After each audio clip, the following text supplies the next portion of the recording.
Alright, so I just kind of wanted to go over like two tips that really help FPS and input lag that no one really talks about. The first one's going to be mainly FPS related, and the other one's going to be mainly input lag related. Um, but yeah, we'll just go over both of them real fast. Really simple, nothing too crazy. So the first one I'm going to be talking about setting your render res to something less than 100%. So first of all, let me just kind of show some numbers. Um, so I just recorded this in Shoot House in Call of Duty. Um, Basically, this is the difference between 100% and 85%. You can see it's quite a big difference. It's quite a nice little boost.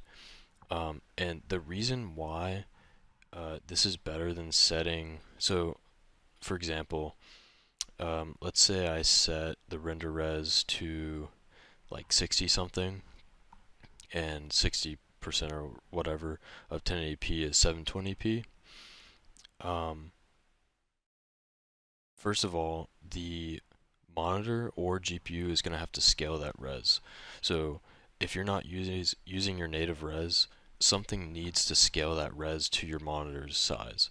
So um, the GPU is either taxed having to scale it, or if you have display scaling, um, it's not as bad, but you're still not running true native res.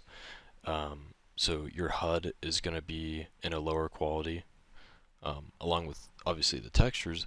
But if you just use the render res to lower it, only the textures are rendered in a lower resolution. The HUD is still the same, and your GPU and display doesn't have to scale anything because you're still playing 1080p.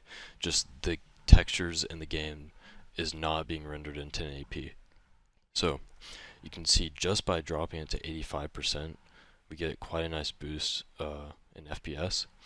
And obviously the clarity is not going to be as good as 100%, but you can counteract this with the NVIDIA control panel sharpen or the AMD sharpen. And honestly, 85% or like 80% with sharpen looks almost exactly the same as 100% with no sharpen. So really, there's no downside. You're just getting more FPS. So yeah, there's the numbers.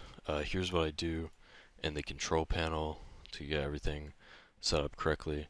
So if we go to adjust desktop size and position for NVIDIA, I have no scaling because I'm playing native. I don't need to scale anything, like I said.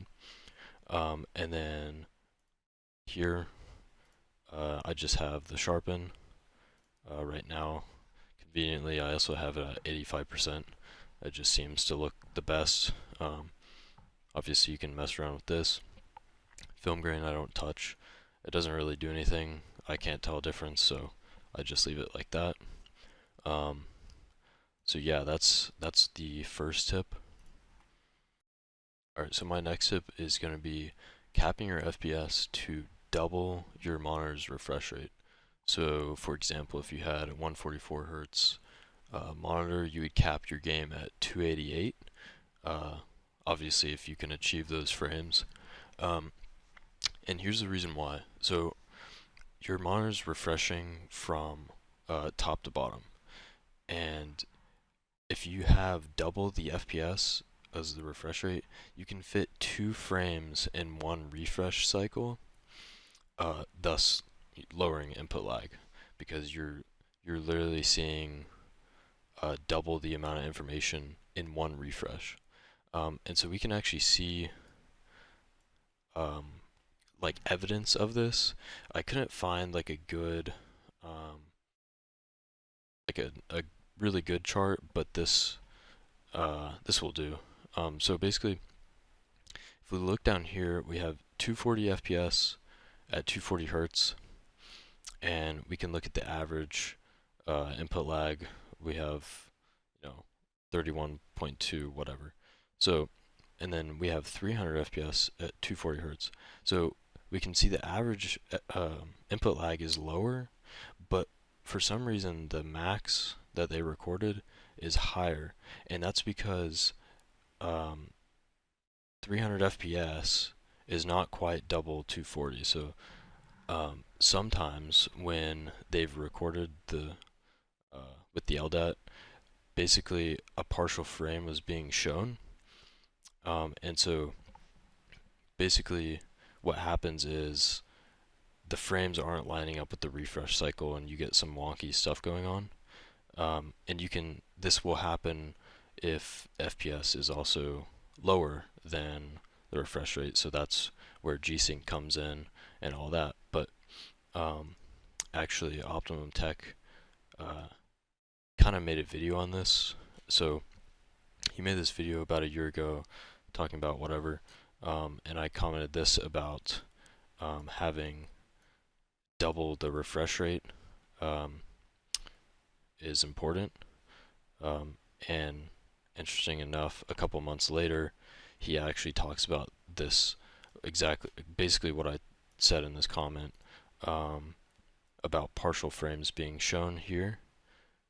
So, long story short is if you can get double the uh, if you can get like double the FPS of your refresh rate, you should be capping at that number. So let's say I'm playing a game. So I have 360 hertz, right? So let's say I'm playing a game and I can get a ton of FPS. I'm playing like CS:GO, I can get like 1,000 FPS. I wouldn't just use unlimited FPS. I would cap it at double the refresh rate of my monitor to avoid, tearing and partial frames being shown.